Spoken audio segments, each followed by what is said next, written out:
Oops.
G'day everyone, how are you tonight? Welcome to Soul Focus. I'm Brooke in Intuitive Focus, and today I've got a special guest, Dave Reed. How you going, Dave? Good, thanks, Brooke. And you? Good to see you again. Yep, excellent. Yep, it's good. Did you have a good day today? I did, actually. It was my first Friday working since March last year, so it's been a 5-day week for me. Oh, okay, helps when you're bringing the money, doesn't it? It does. Dave specialises in breathwork from Mind Peace Breathwork Therapy and the Power Within Breathwork and Training. So I know a lot of people. It's something that even myself I've overlooked, Dave. Breathwork, just people don't realise. I didn't realise just the actual depth that's involved and what it can accomplish. So why don't you tell us about what is breathwork therapy? Okay, well, breathwork therapy, which is what I do, is really, it's a safe and simple breathing technique that allows us the opportunity to observe, identify, and heal from past patterns, thoughts, and beliefs that no longer serve us. And it's just using a gentle, conscious, connected breathing, which allows us to release, let go, heal our past, free ourselves from what's been holding us back, and just to explore and identify what that has been up until now. And then from there, we just can go forward in life with much more strength, resilience, and authenticity, really. Oh, excellent. How'd you get it? How'd you come across this sort of thing? Well, probably 13 years ago, I would never have known anything about this. And I came into breathwork by osmosis, really. I wasn't involved in anything. I wasn't doing any sort of practices of any sort. But my partner, he was involved with Reiki for many years and a Reiki teacher. And he went along to a breathwork session with someone we now know as a good friend, and had an amazing experience doing this work. In fact, it scared him initially a bit.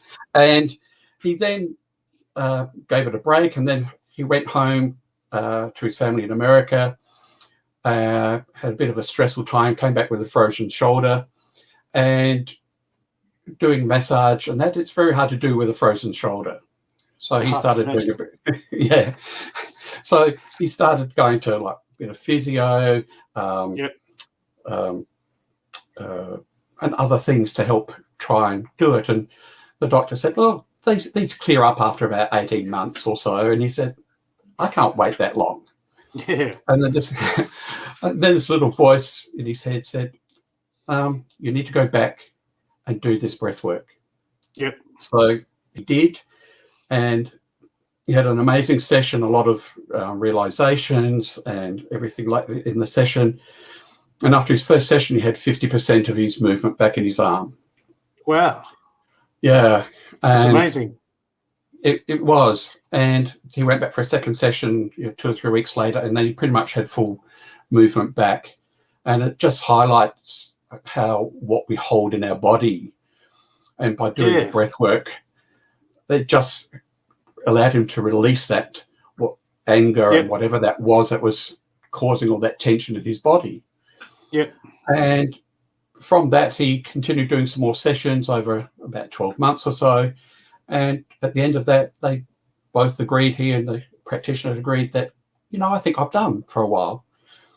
And she said, yeah, I think so too. She said, but I have a friend who teaches this work. Do you think you'd be interested? And he said, yeah, sure, it'd be great for my clients. And so off he went to an information night, and 2 weeks later, he was in the class. And then at the end of the training, he said, wow. But the thing I noticed when he went through not just the sessions prior to the training, but when he went through the training, the changes in him and his self-confidence grew, and he got to learn things, and he made so many changes. It was just amazing to watch from the sidelines.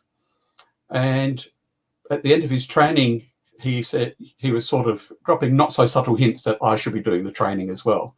And it wasn't about me becoming a breathwork. How subtle?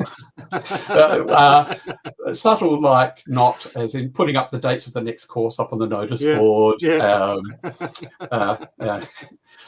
But I didn't do the next training, but I did do the one after. So, but yeah, I just saw that what was important, not just for me, but for our relationship, was that I needed to keep up with what he was learning about everything that the course entails. So I went to the course purely for personal development reasons, and it involves the breathwork, obviously, as part of the training. And by the end of it, I thought, I could do this. And so that's what happened.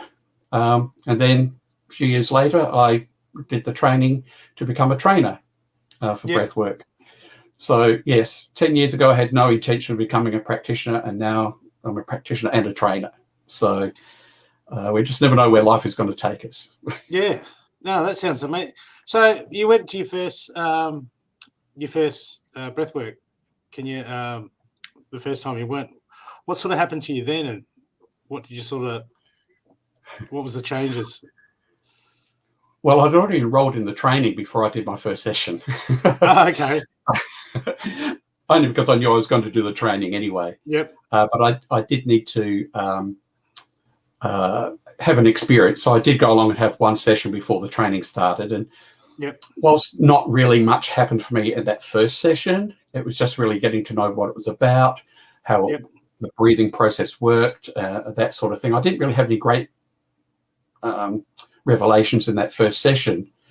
However, throughout the training, I had quite a few revelations and aha moments, and cleared up a few things. I guess so. If you're learning to do it, you'd have to go through all the steps yourself as part of the training. So absolutely, it's the training isn't just about, okay, this is how you teach somebody to breathe. It's not that. It's more that the training is actually a 9-month-long training. It's quite in depth. And at the time, it was a Certificate 4 course, Certificate 4 in Health Breathwork. And so, the process is we go through all our stages of our life as part of the training, one each weekend, spread out over 9 months, not coincidental.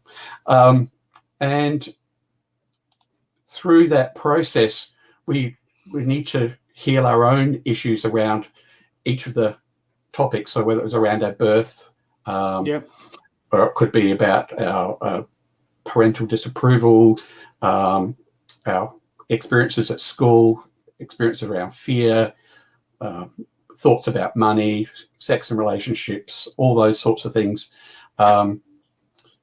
We have to understand our own stuff so that when we're working with a client, our stuff isn't getting in the way of us helping them with their stuff. So if someone was laying down, breathing with me, and something came up about bullying at school, I don't want my experience of bullying at school to be interfering with their process. And I can't use my experience to influence their resolution, because my experience is always going to be different to their experience. So I can't project that, oh, I did this, so this is what you should do.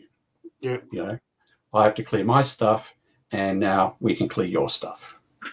And so that's one of the most important parts of the training to be a practitioner for this is you have to be clear yourself on pretty much most topics. And there aren't too many things that clients have come to me with that have shocked me. So there's been some pretty amazing life experiences people have gone through, and you know, we just accept it as being true for them, whatever it is, and work with them. Do you care to share any without using names? Because some people can relate to certain stories when they hear a story. Yeah, well, I'll use some types of experiences rather than actual experiences. No dramas. After I did my own training, I also assisted on 4 additional trainings after that. So I've essentially gone through the training 5 times, but 4 times as an assistant. And the different people came into the training with their own backgrounds. Some came from various trauma, whether it might be sexual abuse, it might be gender identity issues, it could be just having a hard life, not understanding why. There's so many different things, and I just don't want to get too deep into too many of them. But there hasn't been too much that I haven't come across. At the same time, I've also seen amazing healing and turnarounds in people. Even after just one session with a client I had recently, this person was going through issues in their life, just general, and was in a relationship that wasn't ideal. And whilst we touched on it during the session, the breathe came up. We didn't touch on it during the breathe. However, when she came to me for a next session, the whole relationship had changed. So, you know, they technically split up, and she got away from what was holding her back. And that came as a result of that first session, even though it wasn't the direct topic of that session. So you just never know where a session is going to go. They may think, well, nothing really happened, and yet something does happen. It always does. We just might not dare to see it. It doesn't have to be a big event every time. Sometimes it can just be breathe, and then a week later you think, oh, that happened, and I don't think this way anymore, or I don't do that anymore that I used to last week. And it can be quite that's powerful. It's gentle and powerful at the same time, and that's what's quite amazing about it. So what's this like? Can you measure some sort of success rate, or do you got a lot of people that come again and again for sessions? Or is it? Well, ultimately, we don't want them coming forever. The whole idea is for them to come, do whatever healing they need to do at this time, and we'll see you whenever we need to see you again. But sorry, ask me the question again. That's all right. I was just asking how, do people come for a few sessions and then go? Or do they keep coming? They come for a few sessions. One session is not going to heal everything. Obviously, you know, our whole life experience is stored in our bodies at a cellular level, and we can't expect to clear it in a single session. So usually a small series of sessions, whether it be 5 to 10 sessions, is usually enough for people to get the healing they need at that moment. And then they may come back from time to time just for top up, or just say, oh, I'm just feeling a bit off at the moment, I just need to clear. And they'll just come along, have a breathe, maybe have a bit of a cry as part of it if they need it. And then they'll go off again. So do you do group sessions, one-on-one, that sort of thing? Is it always one-on-one? I mostly work one-on-one, and the best results are one-on-one. However, it can be done in groups, small groups. It's a different experience. It's not the same personal thing, because obviously you've got a group of people, whether it be 5 or 10 or however many in a room. You can't give everybody the same attention. However, everybody's getting a benefit, and just the energy in the room with everyone breathing the same process. Some are far more self-conscious in a group to be able to let themselves go, or allow something to happen for them, and that's okay. That's when we would recommend that maybe they come along for a one-on-one session to do that clearing for them. But group things are very good for people who just want to come along, do the breathing process, relax, get rid of some tension. It's good stress management, if nothing else. Yep. So what you said, heals on a cellular level. So what sort of healing does breathwork cover? Sort of what can you tell? Well, the breathing process we use is a gentle, conscious, connected breath. Yep. And conscious, connected meaning we're staying conscious, and it's gentle in the fact that it's not deep, heavy breathing. I know there are some breathwork styles that use that style of breathing. We use a gentler style. It's not yogic breathing either. We focus the breath in and out through the mouth, and focusing the breath into sort of the heart chakra area. So we're speaking more of the top of the lungs.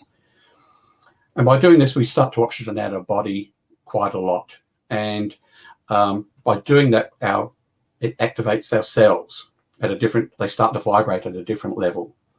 And by doing that activation, using our breath, it releases the energy and the stored memory, stored trauma from our cells, so that we can now bring it forward for conscious healing.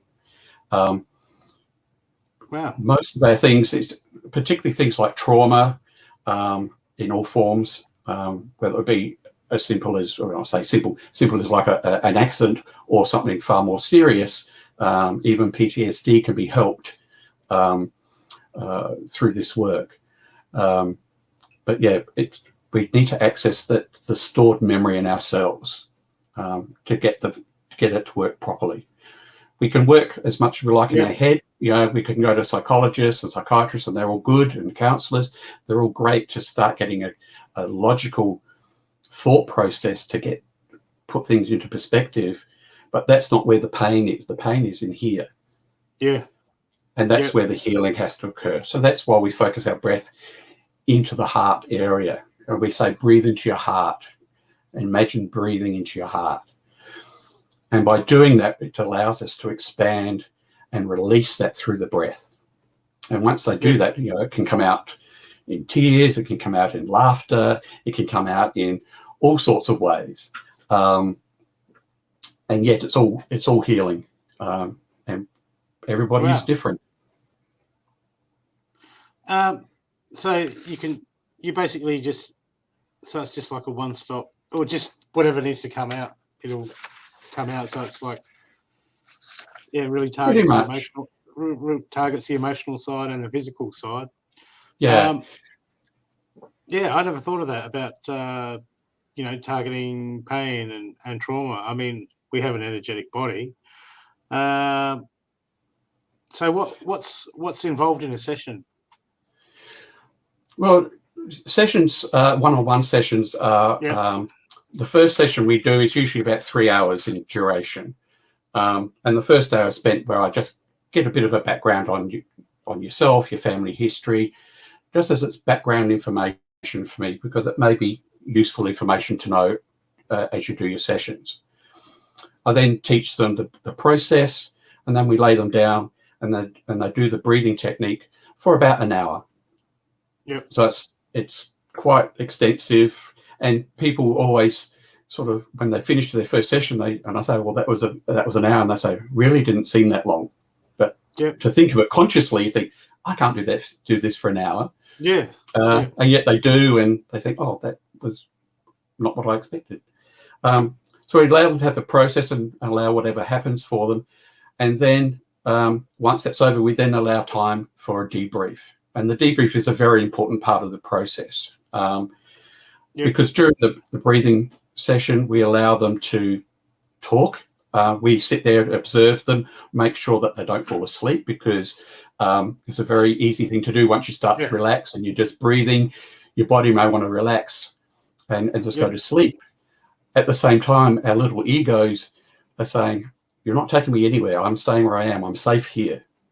And to help stop that, one of the things that our little ego tends to do is try to put us to sleep, to stop the process. So that's a very important part of what we do. We sit there, we keep you awake. We also make sure you continue the breath process well. And if you go off track a bit, we'll bring you back on track. And whilst all this is going, we're also observing the body, looking for any signs, any movement.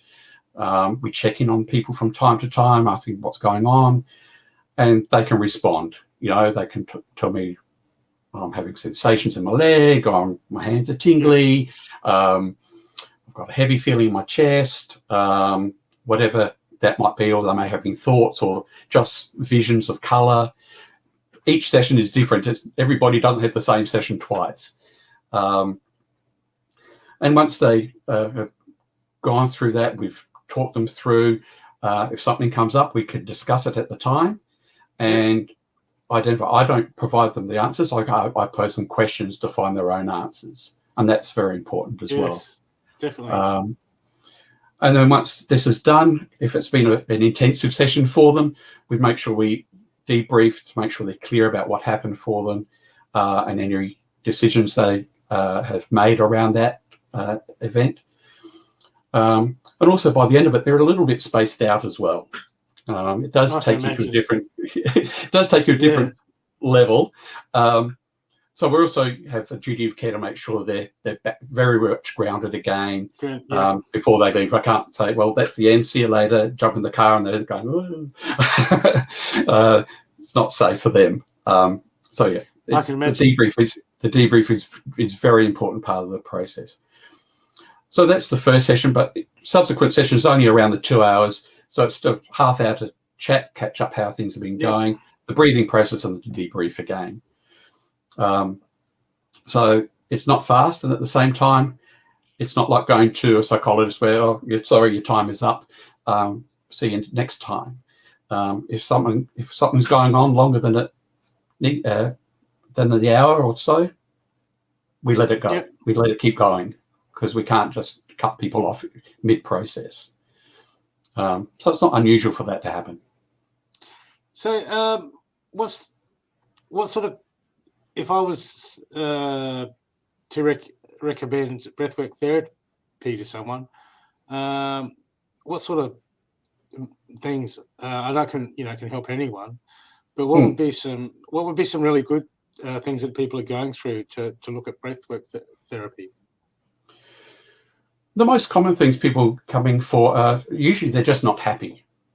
They may know why, they may not know why. They're just not in a good place. They may be dealing with depression and anxiety. That's a very common reason for people to come to breathwork. And there's been some clinical studies with this style of breathwork, how people with depression and anxiety can change quite quickly to help with coping. There was one study in Queensland a few years ago where they took a whole lot of people who were quite high on the DSM scale of anxiety and depression. And each of them had 3 to 10 sessions.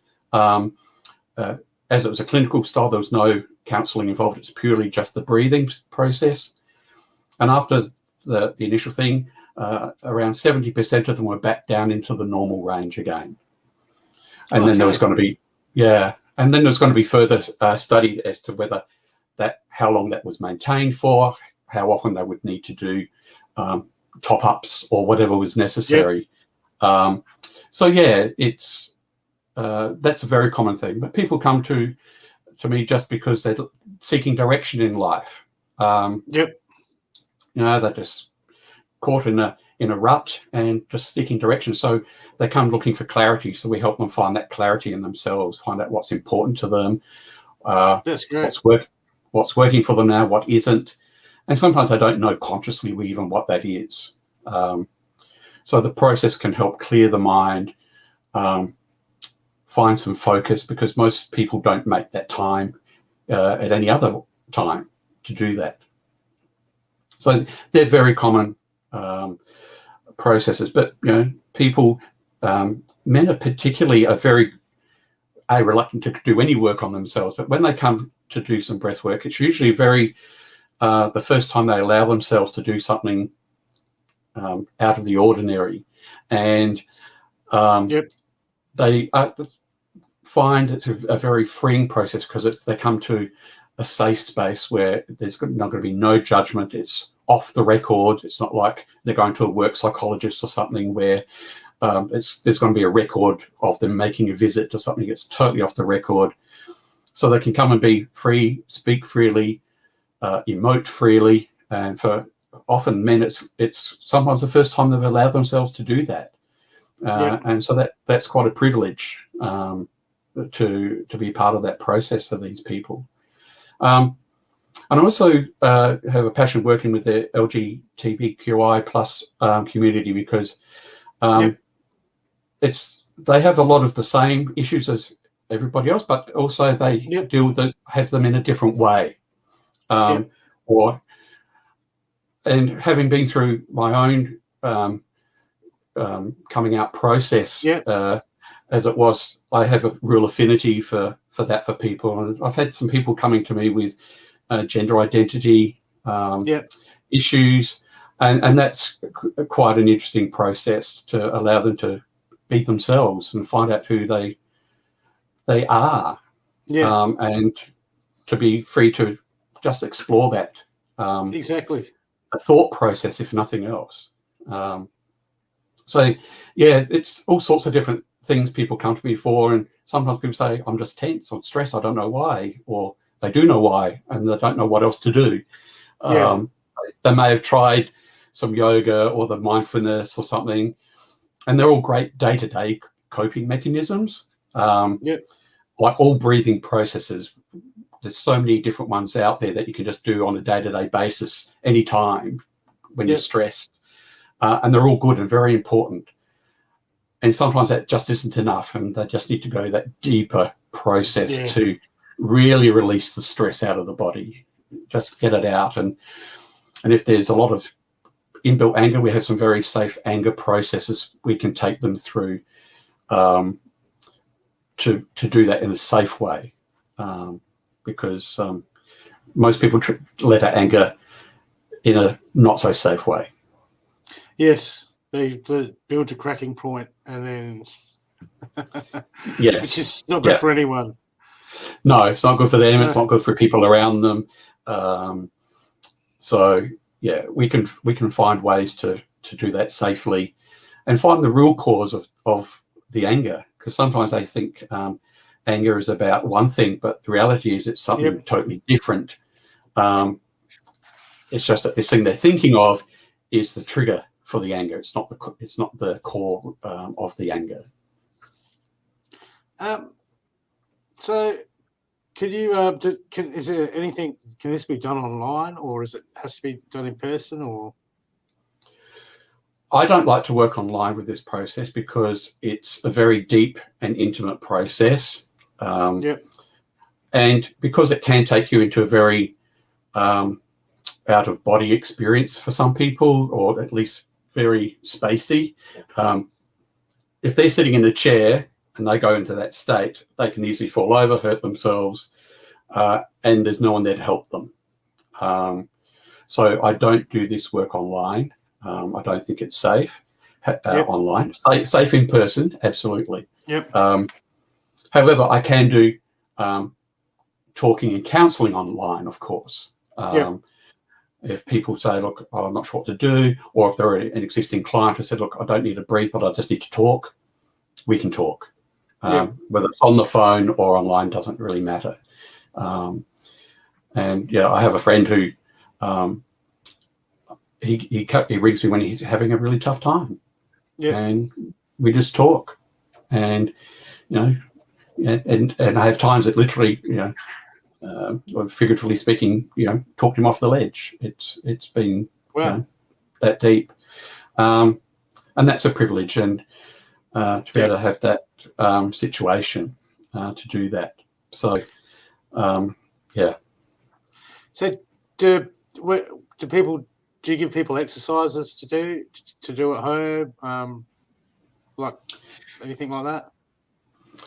I can do if I feel it's necessary. Sometimes it may not be. I certainly don't ask them to do the breathing at home by themselves. They can probably do 20 breaths or so at a time just to de-stress a bit, or any other day-to-day breathing exercises, whether it's box breathing or any of the other styles of day-to-day things they can do. Any sort of yogic breathing or movement they can do is great. I recommend those all the time. But sometimes I may give them an exercise like, okay, let's write some affirmations between now and the next session, based on what's come up through their session. A very common thing that comes up for people is that I'm not worthy. So we write an affirmation around that. So So someone's asking, does your breath work have any association with pranayama yoga? Pranayama? Yeah. This breathing style sort of originally came from various Indian practices and pranayama and things like that. Some people may know this style as a rebirthing style. So where I come from, this comes from the Leonard Orr background from the 70s. So it does have a relationship coming from that, but it was developed and has evolved over the years to be not that much different, but just in a different process. And how we use it is in a therapeutic situation where we are involved with a bit of counselling. So obviously in our training, we do train to counsel on various topics. We're not necessarily trained counsellors. Some people are actually trained counsellors who some of the other practitioners who do this. I don't have a degree in counselling. However, we have had various people come and do this training who come from a background, from mental health backgrounds. I've known a couple of GPs who've done this training. I've known of people who come from a counselling or psychotherapy background who do this as either for themselves to get themselves clear, or to offer as an additional thing they can recommend, or at least refer clients to this type of work. And so that's important to know. I see this work as a bridge between traditional therapy and alternative therapies. So that they're not contradictory to each other. They work quite well hand in hand. No, well, as you know, as you get into all these alternate therapies, is like they dive deep in all levels to help someone.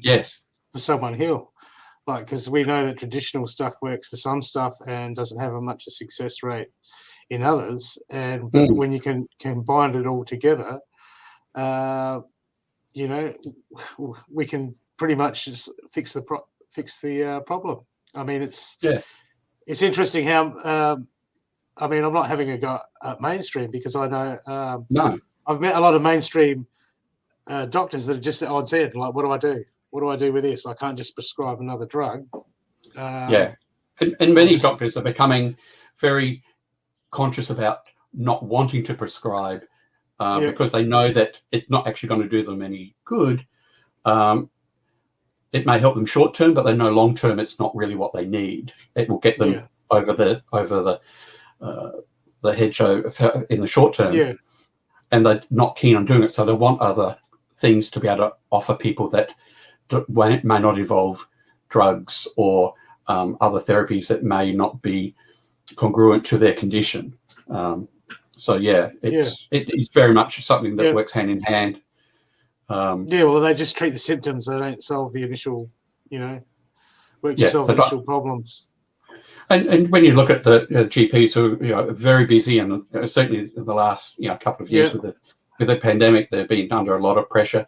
They don't have time to spend 40 minutes with people to help them deal with whatever they need to deal with. They say, well, here's something, whether they give them a pill or whether they send them off for a psychologist or whoever. They don't have that time to be able to spend with people. So it's good that they know that they can go to these people, and whether they go to a psychologist or a psychiatrist or whoever, and then those people can also refer to this type of work if they say, well, they've been with me for 2 years, we're still where we were 2 years ago or not much further along. Here's another process we can try to see if that can get them over the hump to get them onto the next level of where they need to be. And sometimes that's all it takes is a good breathe. Do you get many doctors or health professionals coming to you to try it out or do your course? I've had a couple do come to me as a client, and I, not for my own training, but I do know of others GPs who've been through the training. I was an assistant on one course where there's a GP in the training, and they found it amazing work because, of course, in their own GP training, which is quite extensive in what they need to know, they generally don't get to spend any time on themselves, and it's all about the patient. There's not much about their own self-care that they get an opportunity to experience or learn in their training, because that's not their focus. Their focus is on the patient, not on themselves. So, we know that can create a internal conflict of interest. Absolutely, that's a hard one. I mean, a lot of people have heard the stories of how much pressure they're on when they go through their training and then they get thrown into the hospitals and that. It's just unbelievable what some of them have to go through. And they have to work with the system that may not be perfect. And then some. So what spiritual aspects are involved through experiencing breathwork therapy? It's always an interesting one, because before I did any of the work, I wouldn't class myself as spiritual in any form whatsoever. And through this work, not just in the training, but through just as a client, breathwork works at a physical level, a mental level, an emotional level, and a spiritual level. And the physical level is generally quite obvious. You're breathing, so that's quite a physical process in itself. Plus, there can be physical sensations in the process. The mental process, obviously, we're accessing unconscious thoughts or subconscious thoughts and suppressed memories and things like that. Emotional effects, obviously, we can bring up a lot of emotion. Tears through grief. When I did my training, my emotional stuff came up through unresolved grief. More so than anything. But then when we got to the spiritual side of things, I thought, I don't know. But it's done we start at a very simple level. We start with simple things like affirmations, which are a very spiritual process. People sort of, I think, underrate things like affirmations. And then we also do a bit of meditation, and mindfulness is also part of the process. It's not the process, but it's sort of a part of the process. So that's a very spiritual process. And there are a couple of processes we do as part of the training, which I won't divulge for anyone who may do the training. It's not that they're secret. It's just that need to know basis. But the other spiritual things we do cover things like dealing with past life regressions. Yep. And that was something I was before the training, I was sort of open-minded about. I didn't not believe, but I had no reason to strongly believe. And when we learnt this in the training, of course, we have to go through it ourselves, not just, oh, this is what you do for one. This, you know, this person's going to sit with you while you go experience it, and then vice versa. So my past life experience was quite intense, not traumatic, but it was an intense experience. Yeah. And I thought, wow, that was quite amazing. So, you know, all of my spiritual belief systems jumped up a bit as a result of that. And since then, I've been doing some more readings and learnings on various other aspects. And I think that we all have a spiritual level. It's whether it's here or here or here, or if it's like this, out of balance. And this work can help bring it all back into balance and find a level that works for us. And once we've found that level, people quite often go on to do other spiritual practices. They may go on to do various things, or look at more of their psychic abilities as a result. And that was another surprise for me in the training. Was it brought about my psychic abilities that I didn't expect I had. There was an experience. I was an assistant in this case, and had one of the participants laying down doing her breathing session, and stuff was going on for her, and I kept hearing this little voice saying, "Who's Sally?" And I'm thinking, "What? Who is Sally?" And because I doubted myself, I didn't ask during the process. She finished the thing, and at the end of the day, that was all that. But I still had this thing about, well, who is Sally? And in the training, we all buddy up afterwards. So between weekends, we keep in touch. I just happened to be buddied with this same person. So I rang her on the next day on the Monday night and said, "I have to ask you something." I said, "When you're going through this, I was getting this voice in my head, and I don't know if it's real or whatever." She said, "Well, ask me. What was it?" I said, "So I kept hearing this voice that said, 'Who is Sally?'" And she just laughed. She said, "When I was going through my process, that's who I was thinking about when I was doing this process. So something was going on around this person." I said, "Oh, okay." So it just taught me to trust my intuition a bit more than I ever have before. So I call it intuition rather than psychic, but I know they're interconnected. People don't realize how often I might talk to people all the time that their intuition's trying to tell them something, and I'll get a message to, "Hey, listen to yourself." So, your intuition's trying to tell you something for a reason. But until people start working with it, they just don't understand. Some people pick it up.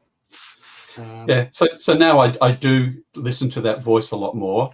I don't necessarily give specifically what my intuition is telling me, but I may guide a question around it to see if they come up with with what I'm getting. And the other thing is when I'm in the training room, you really feel the energy in the room with the participants, because everybody's in a learning state and they're all nervous and whatever is going to go on, they don't know what's going to happen next in this training. And you really start to feel the energy and hear the voices in the room. Quite often you start to say, "What's going on over here?" And so, oh, this blah, blah, blah, blah. So great, let's clear that up now before we go any further, because it's holding up the rest of the group. But at the same time, I won't say, "You're doing this" or "You're thinking that," because I could be wrong. And so it's me to pose a question to see if their answer is in alignment with my thoughts.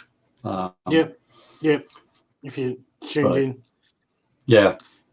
So you train. You've been doing this for 10 years. You've been Yeah, I finished my initial training 10 years ago, and I've just sort of been a practitioner on and off a bit for the first 5 years, and then I did my trainer training. And my next training is starting in March next year, and it's actually my first one that I'm running myself. And so yeah, it's my first training I'll be running. But as I said, I've been through this 5 times already. And my teacher Bronwyn Barter is an amazing breath worker. She's been doing it for 30 years, and she's been training. She trained 38, trainings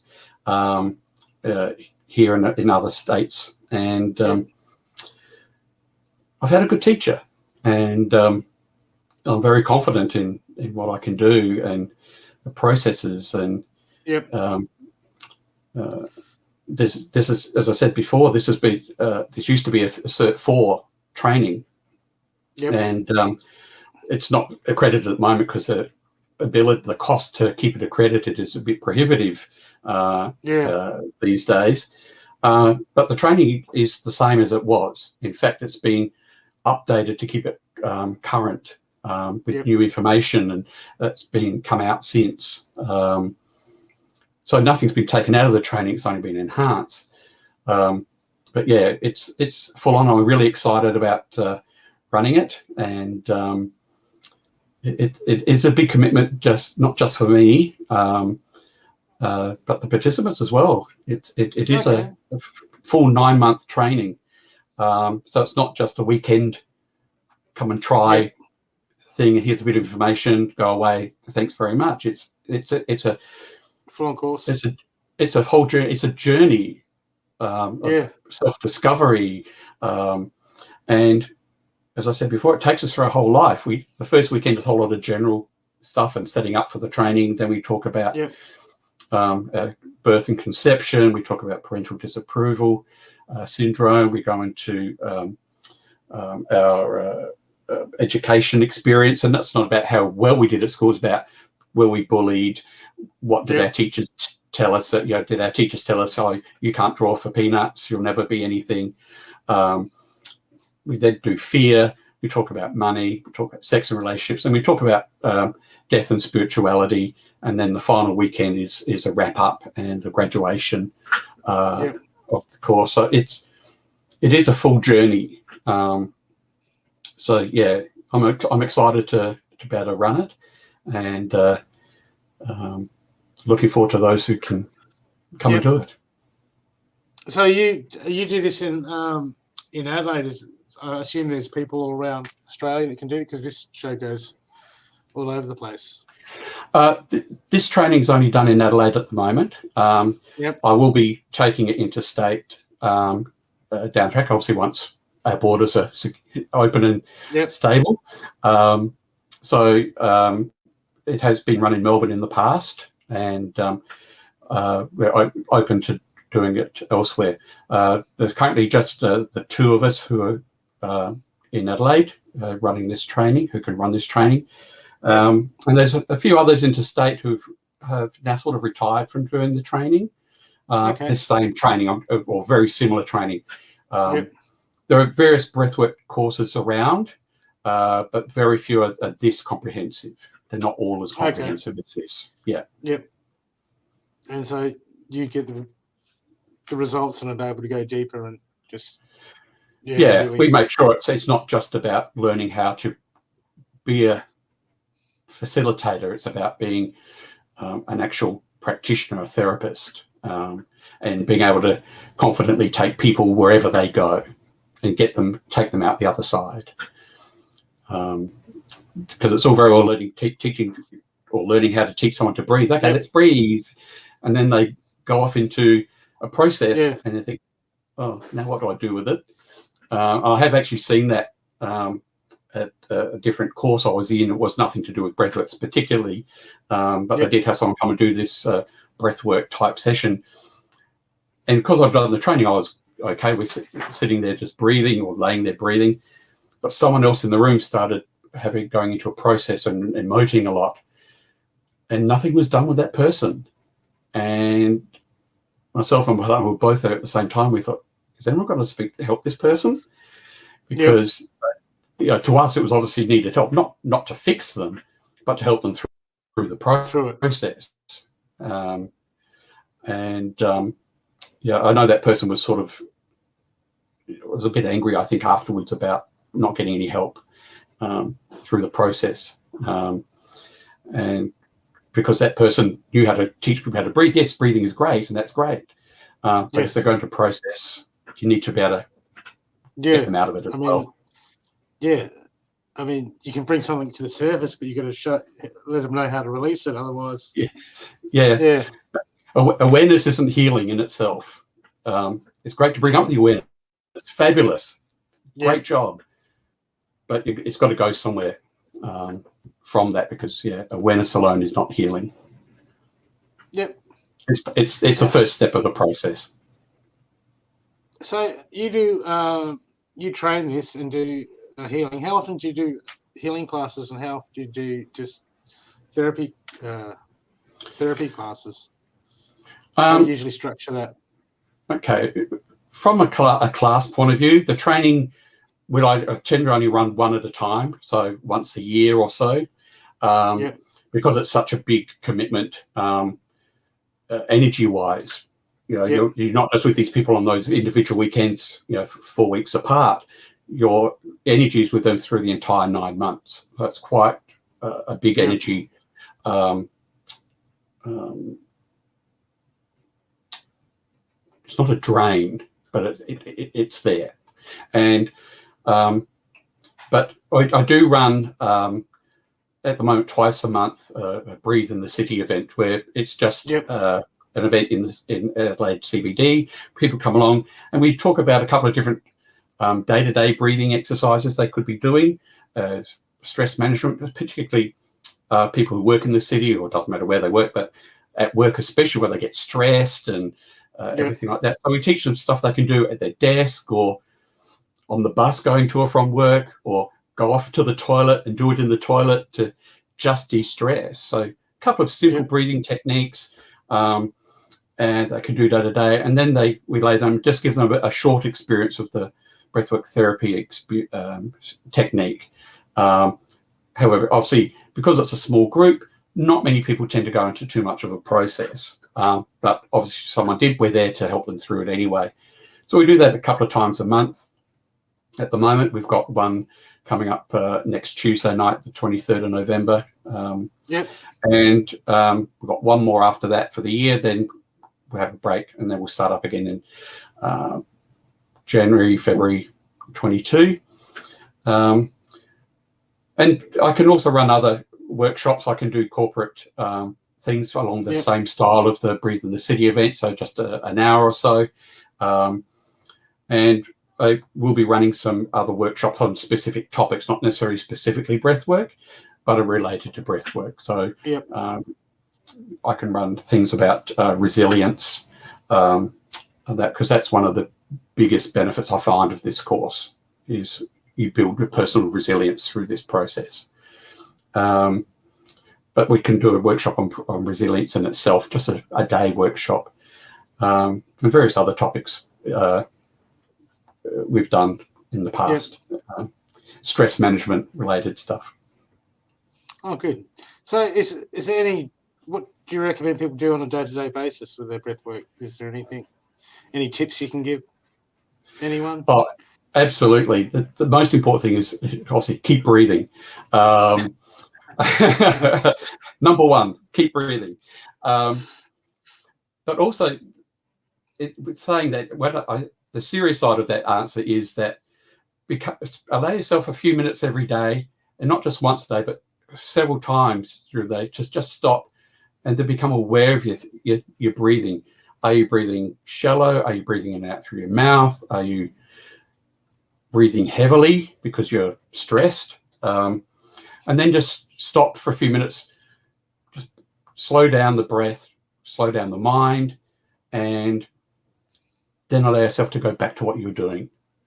It works great in the workplace, especially, or at home if you're dealing in a stressful situation. kids running riot and stuff like that. I know it's not so easy to give yourself space with kids sometimes, but sometimes the toilet is the only place that can happen. So do it wherever it needs to be done. But just give yourself that time a few times a day. And if you can find yourself some other practices that involve breathing, go to yoga. If you can, once a week. It's a different style of breathing, but it's breathing. Do mindfulness, do meditation. All those things are benefits. Using the breath to slow our bodies down, our minds down, and reduce our stress. Once we can do that, life becomes a lot easier to cope with. It does help with our resilience. And that's what I think people have been struggling with a bit more recently, is their resilience levels. And the thing with how breathwork helps with resilience is that anything you read about resilience generally says, okay, this is where you are now, so let's do this stuff to help your resilience in the future. But with using breathwork, particularly the breathwork therapy, it gives us an opportunity to go back to a time where something was created to resolve it. And so by the time we're back in the present again, we're at a different level in our resilience because we've resolved something from our past. We're not starting from the present. We've resolved something from the past to change our present, to be able to move forward. Absolutely. Much easier. So this work is great for building resilience. So just breathe. Whatever it takes, just breathe. And if something gets too much, go deeper. Yeah. So you've got the mind of peace breathwork therapy, and you've got the power within breath training. What's the difference there? Well, the mind peace breathwork therapy is technically my business name for my breathwork stuff. It's just a business name. It's not a special style of breathing. It's just my business name. And I came up with that name because I was trying to come up with a name that gave people an indication of the result of the work. And my first thought was, peace of mind. But then as soon as I said peace of mind, I started thinking of insurance. Do this for you, peace of mind. But when I really thought about it, it says the result of after you're doing some breathwork sessions, that your mind is that peace. So that's why I came up with Mind Peace. So that's the business name. And the power within breathwork training is the training part of my business.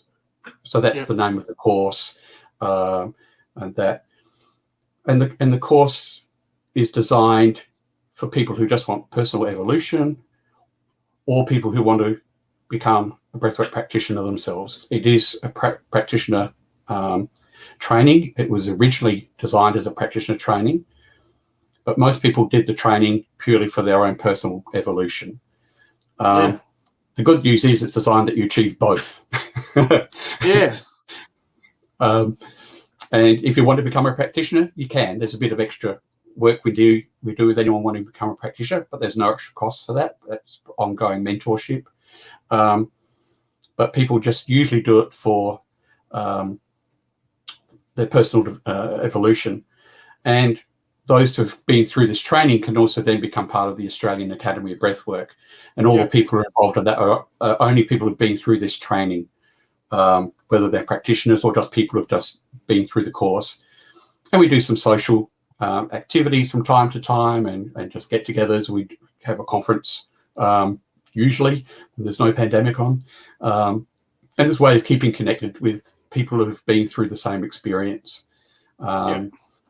So that's where it all fits in. Okay, cats come to do breathwork. They often do. Bronwyn had cats, and they were always, whenever we were doing our breathing in the training, the cats always came into the room, especially one of them, and would always sit with somebody, usually between their legs or on their stomach. And it was usually someone who's going through something. The cats knew. They're aware. They are. Especially when you go to the fridge. They're also aware. or if you haven't been to the fridge lately. Yeah, that's it. They'll let you know straight out. Thanks for thanks for coming on the show, Dave. Can you just let people know where they can find you? Sure. How they can get hold of you? Yeah, well, they can contact me through my website, which is www.breathworksa.com.au. And all my contact details are there, and they can send me messages, emails through there. Also, my Facebook page, Mind Peace Breathwork Therapy with David Reed, or also my Power Within Breathwork Training with David Reed. So through that, and my email address is on the link, I believe. So yep, I'm not sure if all the other stuff is on all the link, all the pages, and that. I'll have to go out and check, but it's got all your link for all your all the other stuff is on website. Yeah, in but certainly in the show notes. My phone number and email are all on the website in the contact section. So yep. Okay. Thanks very much for coming tonight. Thank you, Brooke. I learned so much. I just think something like breathwork is just so overlooked, and people just don't really have any idea what it involves and how powerful it can be. Yeah, it is. I'll have, as soon as I can get away, find some time, I want to come down and do a session for sure. You do. I do. I am available weekends. I do make myself available weekends and after hours because of people do work during the week, so I do make myself available after hours as well for people who need that. Okay. Thanks a lot once again. Hang around. I'll talk to you after the show. Great. Thanks, Brooke. Okay. Thanks, everyone. And next week. Bye. Take care.